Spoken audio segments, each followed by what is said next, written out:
तो स्टूडेंट बेटा, हमने आपको एक करंट इलेक्ट्रिसिटी का एक मेमोरी मैप आपको मैंने बना के दिया था और उसमें सारे के सारे टॉपिक मैंने एक्सप्लेन किए थे विथ फार्मूले। ठीक है ना। अब उसी से कनेक्टेड मैं यहाँ पर न्यूमेरिकल कराऊंगा। यहाँ पर जेई कुछ क्वेश्चन जेई के हैं, कुछ नीट के हैं, तो वन बाय वन करके हम लोग डिस्कस करेंगे। तो पहला क्वेश्चन था कि an electric current is passed through a circuit containing two wires of the same material. दोनों वायर का मटेरियल सेम है, इसका मतलब कि दोनों वायर की रेसिस्टिविटी सेम है। कनेक्टेड इन पैरेलल, दोनों किस में पहले दो वायर लिया हमने, दोनों किस में कनेक्ट कर दिया हमने, पैरेलल कनेक्ट कर दिया। ठीक है ना। ये ए और बी आपके दो टर्मिनल मान लिया हमने। If the length and radii of the wires are in the ratio 4/3 and 2/3। इस वायर की लेंथ को अगर आपने L1 लिया, इसको अगर आपने L2 लिया, अकॉर्डिंग टू क्वेश्चन कह रहा है कि L1/L2 इज इक्वल टू क्या है, 4/3 है। ठीक है ना। एंड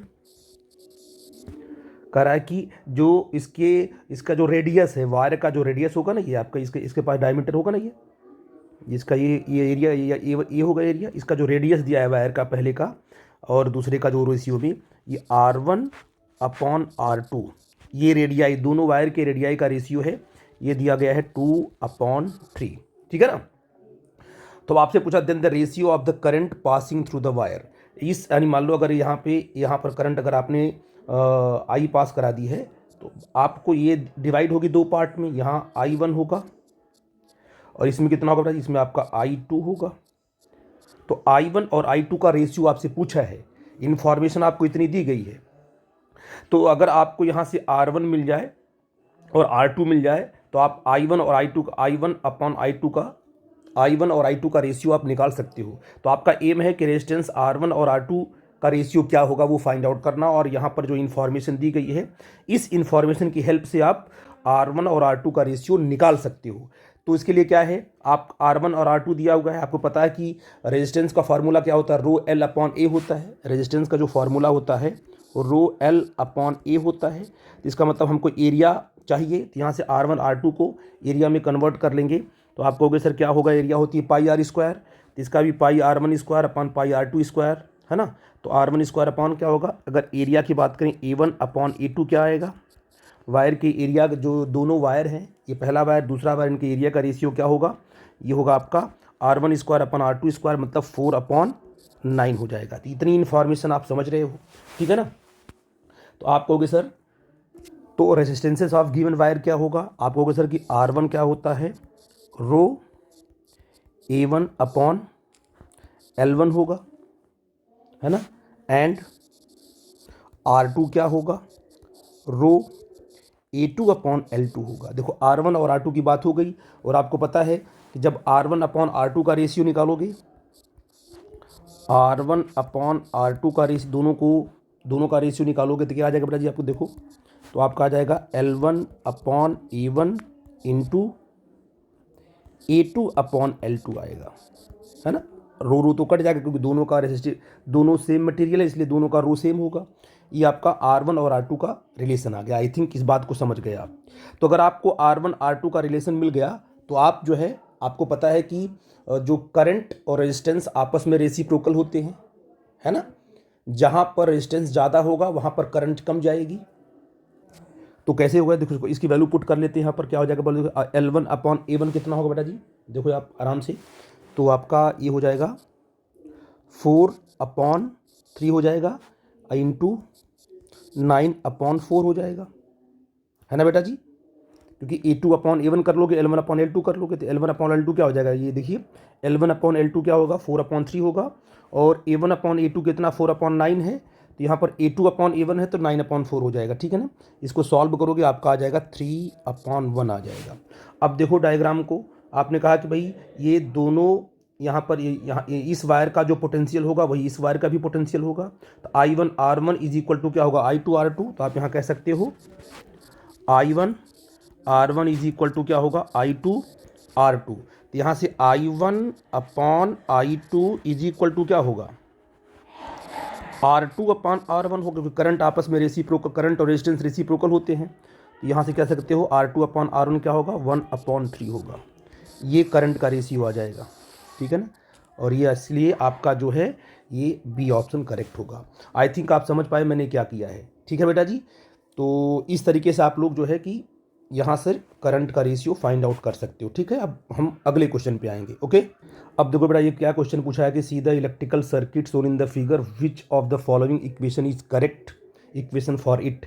ये आपके पास सर्किट दिया गया है, इस सर्किट के लिए कौन सा इक्वेशन आपका करेक्ट होगा। तो आप क्या करोगे, क्योंकि इसमें आप केवीएल अप्लाई कर लोगे, है ना। इसमें देखो कितने लूप्स बने हैं, एक लूप आपका ये है, दूसरा लूप आपका है, तीसरा एक बड़ा वाला है, 3 लूप्स हैं। तो किसी एक लूप के लिए इक्वेशन आपको यहाँ पर दिया गया है। तो अब कौन सा लूप है, ये पहला वाला लूप है कि दूसरा वाला लूप है कि ये पूरा का पूरा बड़ा वाला लूप है, ये आपको पता नहीं है। तो आपको एक एक लूप लेके चलना पड़ेगा। तो आपने पहला लूप मान लो, इसको मान लिया आपने कहा ये हमारा पहला लूप है, इसमें करंट क्या जा रही है, आई जा रही है, इधर से क्या आ रही है, I2 जा रही है। तो ये जो करंट है इधर से क्या निकलेगी, ये जो करंट इधर से निकलेगी ऐसे, ये करंट आपकी होगी I1 और प्लस I2। ये करंट इसमें इस रेजिस्टेंस में ये करंट जा रही है। तो अगर हमने क्या किया, मान लिया आपने कहा सर इस लूप को हमने कंसीडर किया और इसमें हम केवीएल लगाना चाहते हैं, Kirchhoff voltage law.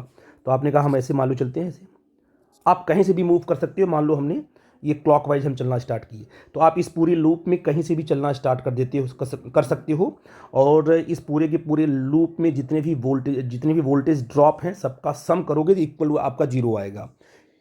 Kirchhoff voltage जो सेकेंड लॉ यही कहता है, सम ऑफ इन एनी लूप, किसी भी लूप में टोटल जो है वोल्टेज का जो ड्रॉप हुआ है, जहाँ जहाँ सब कुछ सम करोगे तो ये क्या आता है, डेल्टा वी इक्वल टू हमेशा क्या आएगा, 0 आएगा।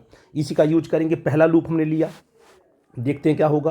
तो आपने कहा कि हमने चलना स्टार्ट किया, आप मान लो यहाँ से चलना आपने स्टार्ट किया, तो आप आगे बढ़ोगे, फिर इधर आओगे, फिर ऐसे घूमोगे, फिर इसमें जाओगे, ये पूरा के पूरे लूप में जो भी वोल्टेज ड्रॉप है उसे आप कैलकुलेट करोगे। और मैं आपको एक बात बता दूं कि सबसे पहले क्या किया करो, रेजिस्टेंस में जब करंट जहाँ से एंटर कर रही है इस वाले पॉइंट को आप क्या लोगे, पॉजिटिव लोगे ये, और जहाँ से करंट निकल रही है उसको नेगेटिव लोगे, पहली बात हर जगह। फिर यहाँ से ये घूम के आएगी, करंट यहाँ पर आएगी, तो यहाँ से करंट क्या हो रही है, एंटर हो, जहाँ से करंट एंटर उसको पॉजिटिव लोगे, और जहाँ से करंट निकल रही है उसको नेगेटिव लोगे, याद रखना। इसके बाद जब आप वोल्टेज का इक्वेशन लिखोगे तो जब वोल्टेज बढ़ेगा तो वोल्टेज को पॉजिटिव लोगे, और जब वोल्टेज घटेगा तो वोल्टेज को नेगेटिव लोगे। ये तरीका आप ये सोच लो, इसको अप्लाई करना ही पड़ेगा आपको। तो आपने मान लिया, आप ये पॉइंट आपने लिया, यहाँ से चलना है, पूरे के पूरे लूप को आपको कंप्लीट करना है। आप बताओ जब आप यहाँ से मूव करना पड़े चलना, ये कैपिटल जो आर है इसके अक्रॉस जो वोल्टेज ड्रॉप कितना होगा, कितनी करंट जा रही है, I1 प्लस I2, एक करंट जा रही है और रेजिस्टेंस आपका आर है। आप जा रहे हो पॉजिटिव से नेगेटिव, इसका मतलब वोल्टेज आपको नेगेटिव में लिखना होगा। तो आपने सोल्यूशन में क्या लिखा, आपने कहा यहाँ लिखा हमने -I1 प्लस I2। ठीक है, फिर आगे बढ़े, फिर इसमें आए, बताइए इस रेजिस्टेंस में क्या करंट जा रही है, आपको कहोगे सर I1 जा रही है, पॉजिटिव यहाँ पर नेगेटिव यहाँ, तो फिर वोल्टेज आपका घट रहा है क्योंकि पॉजिटिव से नेगेटिव आ रहे हो। इसको भी क्या लिखोगे, माइनस क्या करंट आ रही है, I1 आ रही है, और कितना रेजिस्टेंस आपका है, ये R1 है। ठीक है ना, इसमें आ गए। अब आगे बढ़ते हैं, तो यहाँ पर आपको बैटरी मिली, EMF मिल गया, ये आपका पॉजिटिव है, ये आपका नेगेटिव है, ये आपका पॉजिटिव है। तो जब आप देखो नेगेटिव से पॉजिटिव आ रहे हो तो वोल्टेज बढ़ रहा है, तो इसको आप लिखोगे +E1।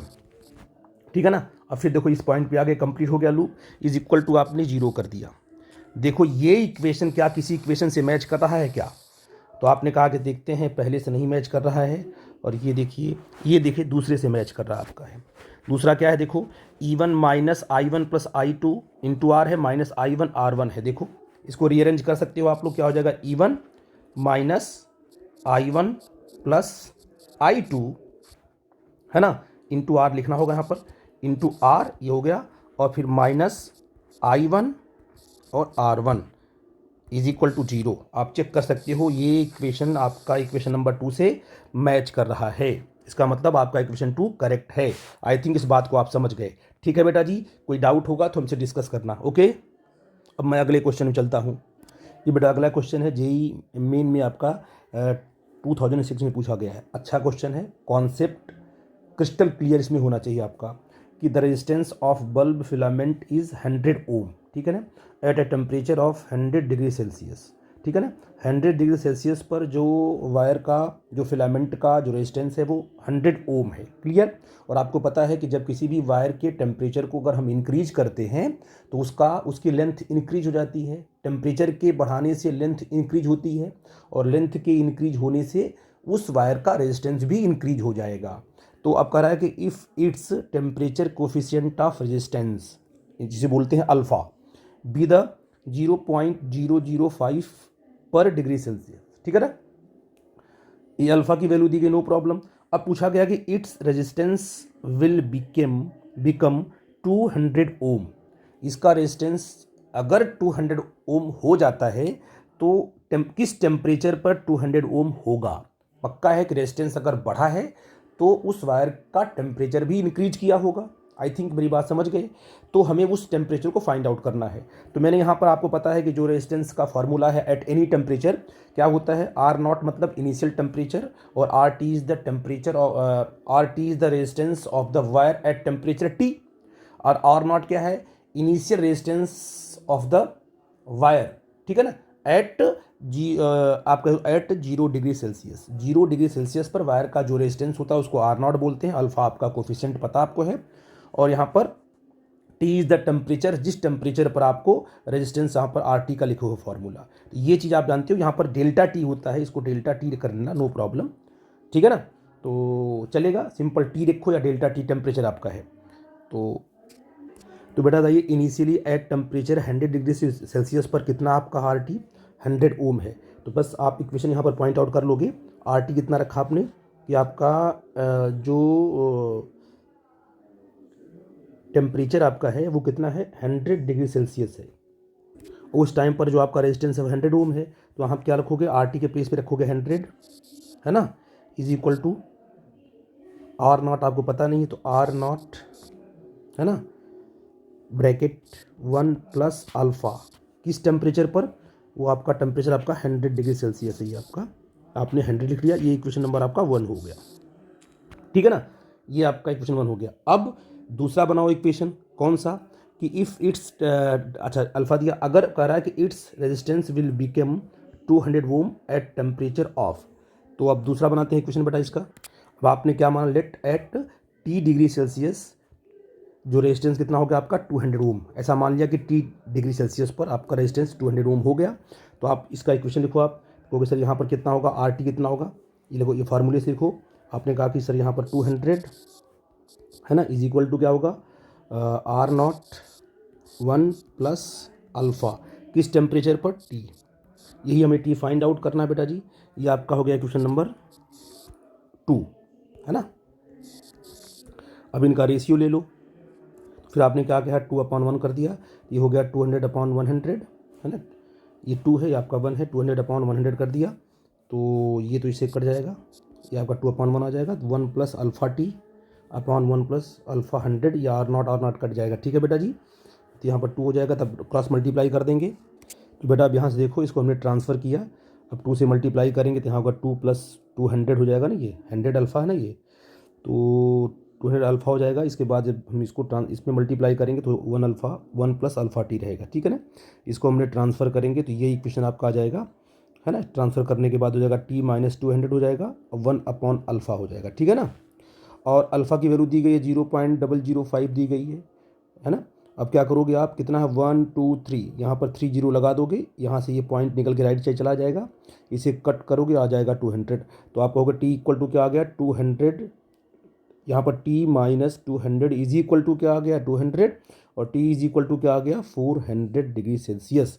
इसका ये मतलब हुआ कि अगर हम वायर के टेम्परेचर को 400 डिग्री सेल्सियस इंक्रीज कर देंगे तो उसका रेजिस्टेंस हो जाएगा 200 ओम। तो आपका बी ऑप्शन करेक्ट होगा।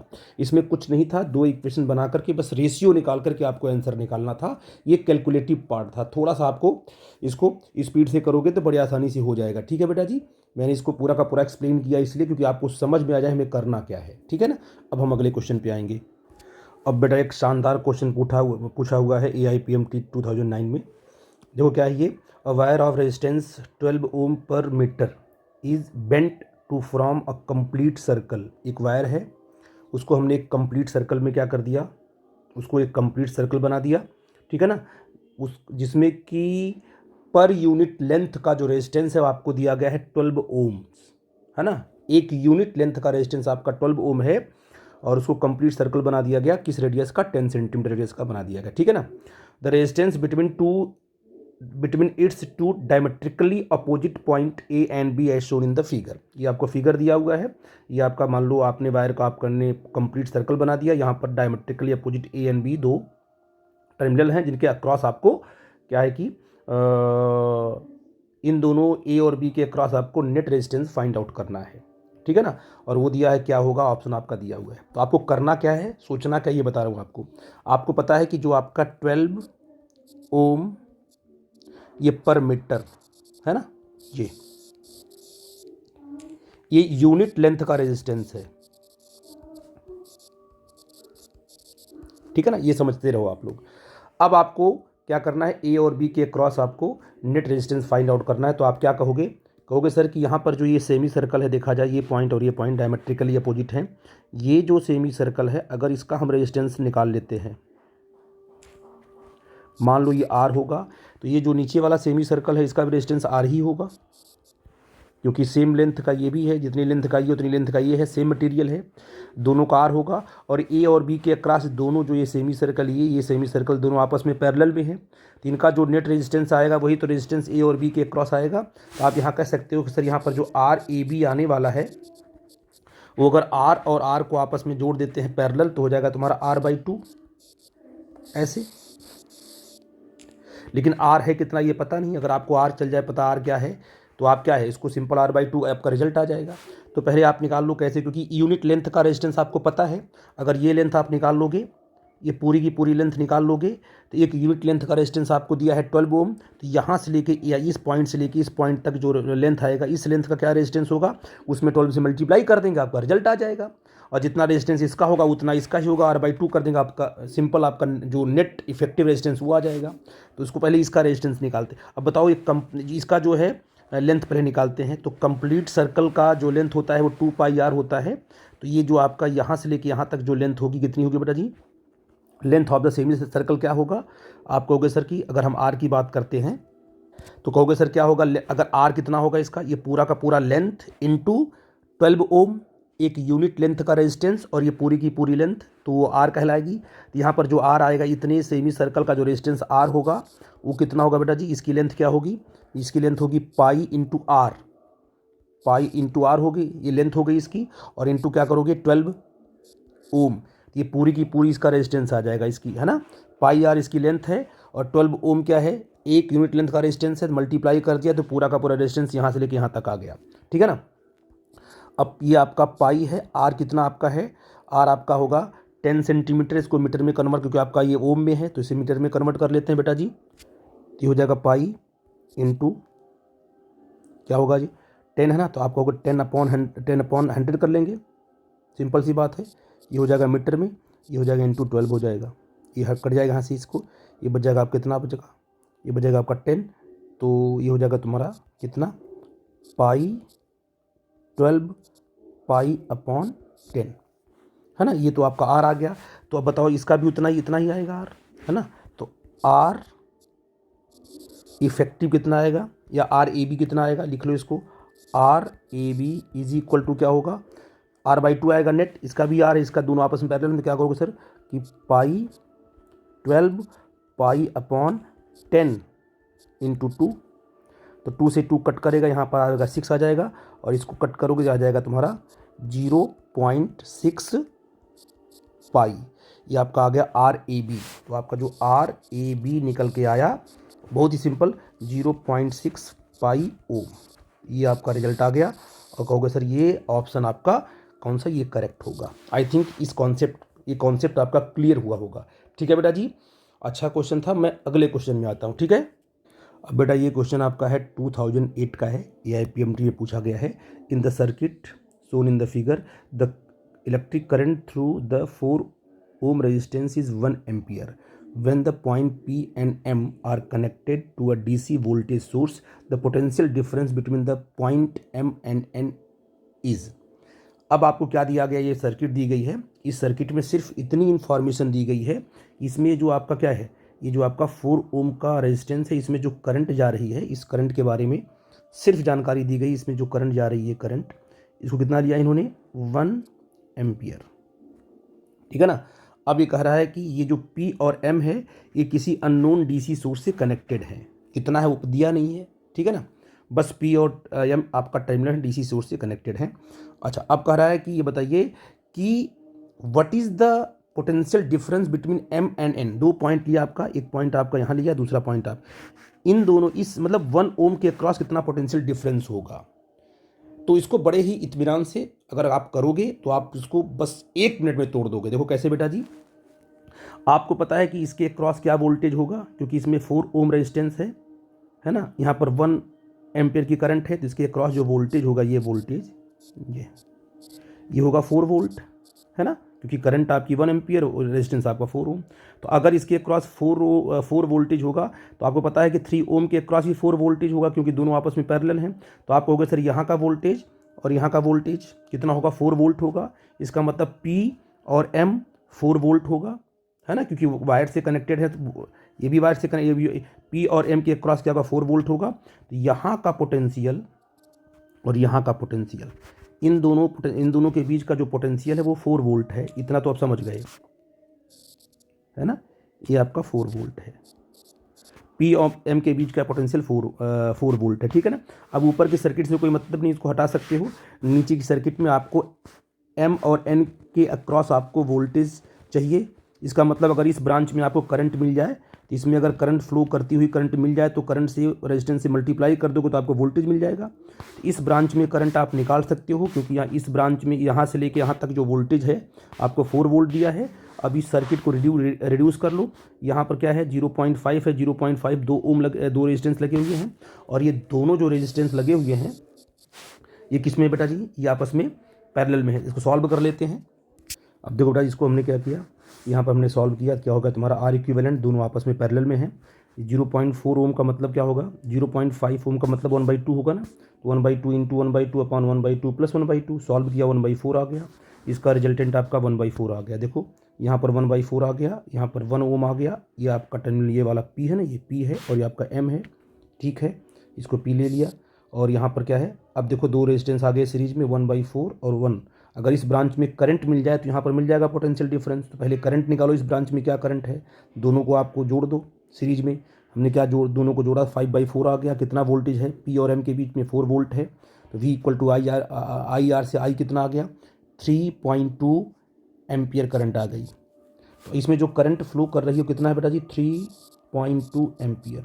इसमें भी करंट कितना आएगी, 3.2 एम्पियर। तो इसके अक्रॉस यानी वोल्टेज अक्रॉस M और N कितना आ जाएगा बेटा जी, बोलो, क्योंकि 3.2 एम्पियर करंट जा रही है, तो 3.2 इंटू 1 ओम, है ना, ये हो जाएगा तुम्हारा MN, जो वोल्टेज डिफरेंस अक्रॉस MN आपका हो जाएगा 3.2 वोल्ट। सिंपल सा कॉन्सेप्ट था और मैंने इसको सॉल्व किया, और आपका ये वाला ऑप्शन 3.2 कहाँ गया, ये वाला ऑप्शन आपका करेक्ट होगा। आई थिंक इस बात को आप समझ गए होंगे।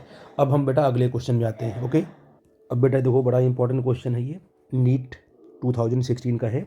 The potential difference VA minus VB between the point A and B in the given figure.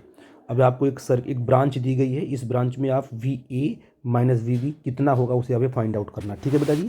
तो आप ऐसे प्रॉब्लम को सॉल्व करने के लिए आप क्या करोगे, आप कहोगे सर किसी एक पॉइंट को हम पकड़ लेंगे, वहाँ से हम पोटेंशियल एडअप करते जाएंगे, एडअप करते जाएंगे, एडअप करते जाएंगे, और लास्ट में जो है, जो आपका दूसरा टर्मिनल है उसको हम इक्वेट कर देंगे, तो आपका नेट पोटेंशियल आ जाएगा। इसको बोलते हैं, यहाँ भी लगता है KVL। एक सिंपल क्या है, ये किसी एक कंप्लीट लूप का एक ब्रांच आपको ले लिया है, और VA माइनस VB आपसे पूछा हुआ है। तो कैसे करेंगे, सबसे पहले अगर आप मान लो, अगर आपने यहाँ से स्टार्टिंग की, तो आपको बताता हूँ मैं, आपको यहाँ से स्टार्टिंग की, तो सबसे पहले क्या करो, रीअरेंज कर लो कि जो रेजिस्टेंस में जो आपका वोल्टेज ड्रॉप हो रहा है उसको हम कैसे पॉइंट आउट करेंगे। जब वोल्टेज हम नेगेटिव से पॉजिटिव जाते हैं तो वोल्टेज को लिखते हैं पॉजिटिव, और जब पॉजिटिव से नेगेटिव जाते हैं तो वोल्टेज को लिखते हैं नेगेटिव। इसे मान लो, और आपको बताया मैंने, जैसे ही करंट क्या करेगी, जिस एंड से करंट एंटर होती है उसको मानते हैं पॉजिटिव, और रेजिस्टेंस के जिस एंड से करंट उसको मानते हैं नेगेटिव, जहाँ से निकलती है। रेजिस्टेंस में पॉजिटिव नेगेटिव पहले बना लो, यहाँ पर क्या मानोगे, पॉजिटिव, यहाँ से निकल, इसको मानेंगे नेगेटिव। अब देखो करंट डायरेक्शन कहाँ दी गई, लेफ्ट टू राइट दी गई है, तो लिखना हम शुरू करते हैं। सोल्यूशन बना के इसका, और बड़ा ही सिंपल है। क्या है, इसको लिखेंगे पहले वी ए लिखा हमने, फिर हम आगे बढ़ेंगे। करंट क्या है, 2 एम्पियर है। अब बताओ पॉजिटिव से नेगेटिव जा रहे हो तो यहाँ पर वोल्टेज आपका नेगेटिव होगा, देखोगे माइनस क्या होगा वोल्टेज, 2 इंटू 2 एम्पियर करंट है, 2 ओम रेजिस्टेंस है, ठीक है ना। अब देखो यहाँ पर आपका ईएमएफ आ गया, बैटरी पॉजिटिव से नेगेटिव जा रहे हो तो वोल्टेज घट रहा है आपका है, तो इसको नेगेटिव लिखोगे 3, ठीक है ना। और यहाँ पर क्या है, क्या करंट इसमें आई है, 2 एम्पियर करंट आई है, पॉजिटिव से नेगेटिव जा रहे हो तो लिखोगे -2 एम्पियर इंटू 1, तो आपका आ जाएगा सिंपल 2 इज इक्वल टू आपका हो जाएगा वीबी, ठीक है ना। अब इसको इक्वेट करेंगे, आपको निकालना है V A minus V B, तो आपको इधर वी बी को इधर लेके आना पड़ेगा, तो V A minus V B, और इसको जब आप 2 2 जा 4 3 7 2 9 हो जाएगा ये आपका 9 वोल्ट। ये सिंपल क्वेश्चन था, 1 लाइन सोल्यूशन था, लेकिन ये पूछा गया है, ये आपका ऑप्शन करेक्ट होगा, ठीक है। अब हम अगले कॉन्सेप्ट में आते हैं, ठीक है बेटा जी। बेटा ये क्वेश्चन आपका है जेईई मेन 2015 का। अच्छा क्वेश्चन देखो, ये किस पर है, when 5 volt potential difference is applied across a wire of length 0.1 metre, ठीक है ना। ये एक वायर है, कंडक्टिंग वायर, इसकी लेंथ क्या लिया हमने 0.1 metre. The drift speed of electron, यहाँ पर इलेक्ट्रॉन है, आपको पता है जब पोटेंशियल लगाओगे इलेक्ट्रॉन ड्रिफ्ट करेगा पॉजिटिव की तरफ, तो जो ड्रिफ्ट स्पीड क्या दी गई 2 point into 10⁻⁴ metre per second दी गई, ठीक है ना। If the electron density in the wire is 8 into 10⁻28 metre per cube, ठीक है ना। ये क्या दी गई आपको है, ये इलेक्ट्रॉन डेंसिटी दी गई है, ठीक है ना। अच्छा, इसके बाद जो है कि यानी इलेक्ट्रॉन डेंसिटी का मतलब number of electron per unit volume, ये दिया गया है। और the resistivity of the material is close to, तो जो रेसिस्टिविटी है वो कैसे फाइंड आउट करोगे, उसको निकालना है। तो जो इन्फॉर्मेशन आपको दी गई है, वोल्टेज दिया गया है, लेंथ दिया गया है, ड्रिफ्ट वेलोसिटी दी गई है, आपको रेसिस्टिविटी पूछा हुआ है। तो अगर बाई ओम्स लॉ करोगे आप, अगर यहाँ पर क्या लगाओ तो आप कहोगे V इक्वल टू क्या आएगा बेटा जी, V equal to I R आ जाएगा, है ना। V equal to I R, I क्या होता है बताओ, I is what, I equal to होता है NEAVD, NEAVD होता है बेटा जी, कोई दिक्कत की बात नहीं है। और अगर हम बात करें रेजिस्टेंस की बात करें तो R इक्वल टू क्या होता है, ρL/A होता है।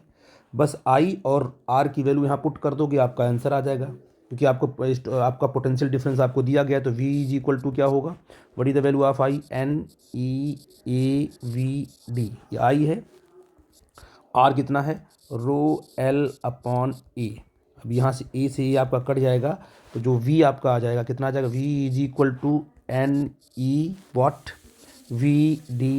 Into ρL। आपको रो निकालना है, तो व्हाट इज द रो, क्या होगा, तो सारी यहाँ पर आप ऊपर आपका पोटेंशियल डिफरेंस आ जाएगा, नीचे क्या आ जाएगा NE, है ना, NEVD इंटू L।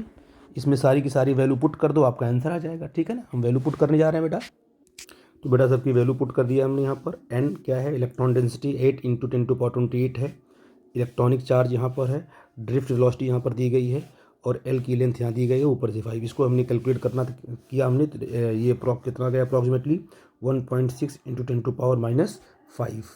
तो आई थिंक ये वाला ऑप्शन आपका करेक्ट होगा, जो 10⁻⁵ ओम मीटर आया हुआ, ठीक है बेटा जी। आई थिंक इस बात को समझ गए। अब मैं आपको अगला क्वेश्चन दिखाऊंगा, ठीक है बेटा जी। अब बेटा देखो यहाँ पर क्या है, यहाँ पर एक सर्किट दी गई है, ABC वोल्ट मीटर दिया गया है, R 1.5R एंड 3R दिया गया है, ठीक है ना। और कहा गया है कि when the sum potential difference is applied X and Y, X और Y के बीच में क्या है, कुछ पोटेंशियल डिफरेंस अगर लगा दो आप, तो वोल्ट मीटर रीडिंग, तो जो रीडिंग होगी VA VB और VC कैसी होगी, मतलब इस R के अक्रॉस जो पोटेंशियल डिफरेंस होगा, मान लो VA है, यहाँ पर क्या है VB है, यहाँ पर क्या है VC है। वो बैटरी लगाते हैं इसलिए क्योंकि XY टर्मिनल दिखाने के लिए, ठीक है ना। सिर्फ आपको यहाँ पर बैटरी जो आपने लगा दिया है, वो बैटरी तो ठीक है अप्लाई कर दिया, कोई DC सोर्स आपका होगा, तो यहाँ पर पोटेंशियल डिफरेंस कुछ ड्रॉप होगा, यहाँ पर कुछ ड्रॉप होगा, यहाँ पर कुछ ड्रॉप होगा। इनमें जो रिलेशन होगा A B और C में VA, इन तीनों में से कौन सा करेक्ट होगा उसको देखना है। तो आपको पता है कि मान लो अपने आप में कोई बैटरी लगा दिया आपने, ऐसे पॉजिटिव यहाँ क्या लगा दिया आपने, मान लो ऐसे नेगेटिव लगा दिया, इसमें करंट फ्लो कर जाएगी, और ये करंट यहाँ जाएगी, और ये करंट दोनों में डिवाइड होगी, ठीक है ना। तो यहाँ का पोटेंशियल तो मान लो VA है, और आपको पता है कि इसमें जो करंट जा रही है अगर ये दोनों किस कॉम्बिनेशन में है, पैरेलल कॉम्बिनेशन में है। अगर इनको आपस में कंबाइन कर दें तो जो करंट इसमें जाएगी वही करंट इन दोनों के कॉम्बिनेशन में भी जाएगी। और वास्तव में देखो हमने क्या किया, जब 1.5R को 3R को आपस में पैरेलल कंबाइन किया, ये रिजल्ट आया ना आपका, सिंपल R ही आएगा। 1.5R इंटू 3R अपॉन क्या होगा 1.5R प्लस 3R। सॉल्व करोगे सिंपल R आएगा आपका। यानी यहाँ पर भी जो इसका नेट रेजिस्टेंस आने वाला है वो R आने वाला है। और करंट जो इसमें एंटर करेगी वही, जो करंट इसमें जा रही है वही करंट इसमें भी जा रही है। ये भी R है और ये भी R है, तो पोटेंशियल जो यहाँ होगा वही पोटेंशियल यहाँ भी होगा। इसका मतलब इसके अक्रॉस जो पोटेंशियल डेवलप हुआ यहाँ पर वो तो VA के बराबर ही होगा, क्योंकि यहाँ पर VA तो यहाँ भी VA। और यही पोटेंशियल, अगर इसको आप इस R को तोड़ दो आप 1.5R में 3R में, तो पोटेंशियल भी यहाँ का भी होगा VA होगा, यहाँ का भी होगा VA होगा। इसका ये मतलब हुआ कि जो पोटेंशियल यहाँ का होगा वही पोटेंशियल यहाँ का भी होगा, वही पोटेंशियल यहाँ का भी होगा। इसका मतलब तीनों पोटेंशियल आपके सेम होंगे। तो ये देखिए बिल्कुल अनएक्सपेक्टेड क्वेश्चन आंसर आपका आ रहा है। ये देखने में आप तुरंत गलती कर जाओगे, लगता है कि रेजिस्टेंस अलग अलग है तो पोटेंशियल भी अलग अलग होगा, बट इसको जब रिजॉल्व करोगे तो आपका ऑप्शन 3 करेक्ट मिलेगा। ठीक है बेटा जी। अब हम अगले कॉन्सेप्ट में आते हैं। देखो बेटा, ये कलर कोडिंग पर आपका क्वेश्चन है, जेईई मेंस 2019 का क्वेश्चन है। Resistance is shown in the figure, it's value and tolerance given. ठीक है ना, ये आपका दिया गया है, रेड है, वॉयलेट है, ऑरेंज है एंड सिल्वर है। सिल्वर है, सिल्वर आपका टॉलरेंस होता है 10%, आपको पता है। ये टेबल वहाँ पर मैंने बनवाया, वहाँ पर देख लेना आप लोग। तो आप कहते हो कि रेड किस पे आता है बेटा जी, रेड आता आपका है 2 नंबर पे आता है, और जो आपका वॉयलेट आता है वो 7 नंबर पे आता है, और जो आपका ऑरेंज होता है वो 3 नंबर पे आता है, मल्टीप्लायर होगा ये। और ये जो आपका सिल्वर है ये क्या आपका है, ये 10% होता है। पता ना सिल्वर आपका कितना होता है, 10% होता है। अब यहाँ से बनाओ इसको, कहोगे जो आपका रेजिस्टेंस होगा ये तो हो जाएगा 27 इंटू ये मल्टीप्लाई 10 टू पावर 3 है ना, एंड प्लस माइनस कितना हो जाएगा तुम्हारा 10% टॉलरेंस हो जाएगा। ये रेजिस्टेंस की वैल्यू आ जाएगी ये। ठीक है ना, तो कौन सा करेक्ट होगा आप देखो सर, आप कहोगे सर यहाँ पर देखिए किलो ओम है ना, 27 किलो ओम 10%। तो आपका ये आंसर आपका क्या है, ऑप्शन आपका डी करेक्ट होगा। ठीक है ना, ये आई थिंक इस बात को समझ गए। ये आपका था कॉन्सेप्ट, इसको डिस्कस करने के लिए जो क्वेश्चन थे उसको आप प्रैक्टिस करो, फिर हम अगली स्लाइड में अगले कॉन्सेप्ट की वीडियो बेटा अपलोड करेंगे। ठीक है ना, थैंक यू।